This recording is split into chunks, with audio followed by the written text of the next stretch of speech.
I was never a fan of detective movies, TV series, books, or video games. I did like the ideology though, the effort and perception of an investigator or a detective.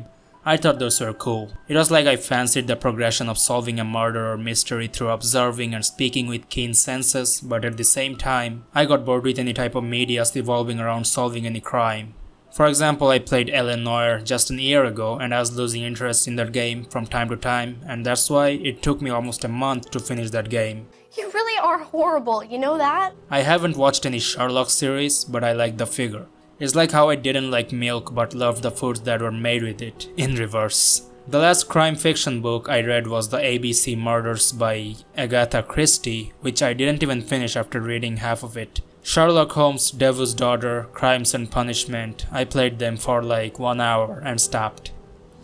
But there was this one game that I was interested in from 2015, but I mostly kept saying to myself that I'll play it one day, until recently, in 2021, I actually finished it. And was it good if you ask me? My expectation was high about this game, but it didn't get fulfilled. So let's talk about Murdered Soul Suspect. In terms of this game being really short, it didn't take much time, roughly a 2-minute cutscene of getting straight to the point, where you die and become a ghost. Starting by falling down from a window and getting unconscious, the game's protagonist, Detective Ronan, somehow gets up only to know that he's a half ghost of his passed out body. Now this part became confusing because it doesn't really answer how being a ghost works, but you are forced to make an assumption that if you are knocked out, you become a half ghost, and when you totally die, you get finalized as an official ghost.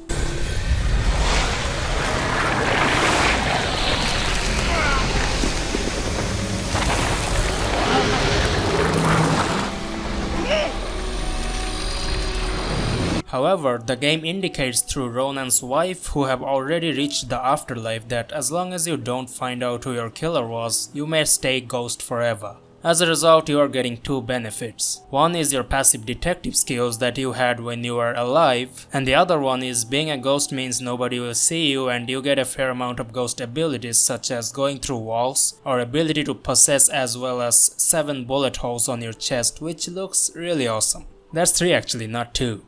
The first investigation you do is obviously a medium to teach you the basics like inspecting clues, possessing, influencing, mind reading, and scripted eavesdropping. I was a little too excited when I saw the mind reading part, but it turned out to be some scripted narratives that they say in a loop. You know, just like any Souls game NPC says something on repeat when there's nothing more to say. Now, I don't mind with this broken record way of expressing the mind readings, but I also think it should have been more diverse. I just can't accept the fact that the NPCs are thinking the exact same line when I'm at the point of 1 hour in my playthrough, and also at the point of 5 hours in my playthrough. And everyone is at the same spot, some moving, some sitting, some thinking that they need to head home, and I come back there again and read their mind and they're still thinking about heading home. Some cops are investigating forever, some are celebrating Pride Month for 6 hours, some are thinking about, what's that game, the one with the woman who raids tubes? I'm sure we know what that game is. So taking place in the city of Salem, which noticeably gave me the impression of linear levels and a short map, I realized there's probably not gonna be much depth or many choices of explorations in this game, and that is true. Salem is a small town, and in Murder, the story offers some handful of places for you to roam around and do your casual story progression along with some side quests. Now in these side cases you get, you can totally avoid them or you can do them to add some more playtime. They aren't bad, I mean this is where I could actually get some insightful information through mind reading about the case I was handling. For example, how this girl died and what for. Did her ex-boyfriend cheat? Was this man drunk enough to die from a car crash? Whatever lead you can pile up from the start gets stored in the log, and the next step is to find an answer. While I do like the original idea of interrogation, in Murdered Soul Suspect this was not handled professionally, at least in my opinion. Every dialogues you hear and the options you get is scripted. There isn't anything more than to just go with the flow as the game directs when it comes to dialogues. This was indeed a bad approach, as scripted speculations was not something to experience from a video game. It is considered pretty natural in other media formats like books or TV shows. A game should give us a variety of options to choose from when it comes to dialogues.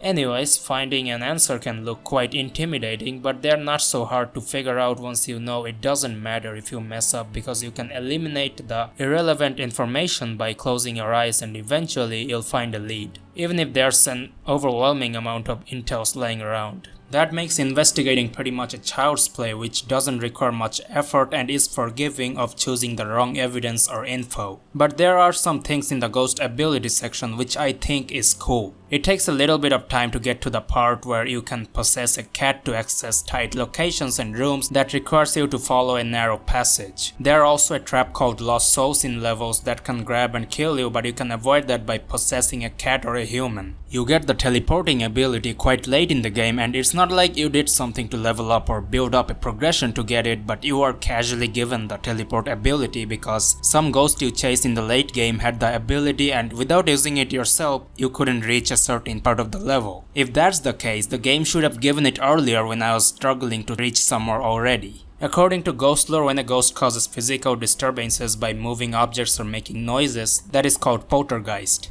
As you are a ghost in Murder So Suspect, you get this ability to distract people in those sections where it's necessary for plot progression. I quite like this implementation, but what I didn't like was the robotic reaction that was made by the people around. It felt so lifeless, as if you are doing some puzzles where you move a piece and something changes instantly.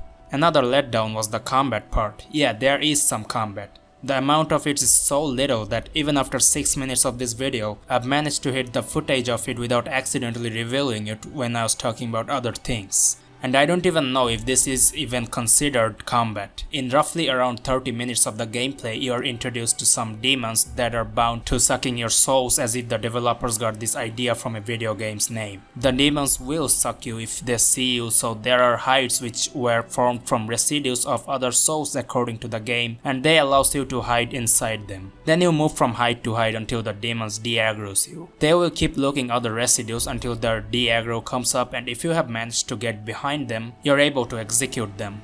And that's pretty much it. No other combat, no other enemy variants, just some demons and some button simulations to execute them. You can't even face them from front, which limits you even more to experience some combat. Now, I have said that I don't like games that includes detective shits because 95% of the video games I've played has a major touch on combat. Even Ellen Noir, that took me 1 month because I was getting bored and playing slowly, had enough combat where you had to shoot your way out in some places. As I was expecting some gunfights from looking at the cover of this game, that de-escalated when I realized that I would have to play as a ghost. But I was expecting some other human ghosts or NPCs that would offer me at least a little bit of combat where there isn't any. The story of Murdered is stale. A game that does not have combat elements should at least focus on the story where the story wasn't anything exceptional or mind-blowing. The case is about Belle Killer. You are a ghost detective. You meet a little girl named Abigail who tells you how ghosts live. Your brother is good, your colleague is bad, some bitchy girl's mother is lost so she's looking for her. Oh wait, she's a medium who can communicate with a ghost? Okay, good I guess. She doesn't wanna help you, you insist her, she helps you. Someone survived the Belle Killer? Okay, well, she's dead now. Her sister? Dead. Your colleague? Also dead. Your wife? Well, she died long ago. Your witness is about to die by your brother. Your brother is now possessed by Abigail. Now here the story finally offers something at least interesting. Abigail has been killing the mediums for hundreds of years, and finally her biggest mistake was to kill someone who is a detective. Well, you messed up there. At the end, she shows that she had also possessed Ronan as the Belle Killer and eliminated a medium through him. Tell me one part of this story that was exciting. I didn't find any. That's pretty much how dry the story is in Murdered. I found it boring, to be honest. Now if you happen to spend some more time finding pieces of ghost stories that are scattered around the levels, you get to hear some interesting lores that I think is worth your time. I also think the production quality in the narratives was better than the actual dialogues in the game. Packed into the old, rusty boiler was a bloated, decomposing corpse.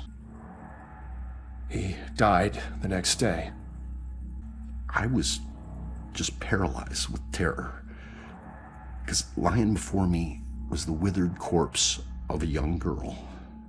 At the end of the day, Murder So Suspect tried its best to become a unique title, a game about crime and a ghost detective that I wouldn't recommend playing. But I also wouldn't say it's a bad game. All I'll say is, my disappointment is actually measurable, and my day is as it is all the time.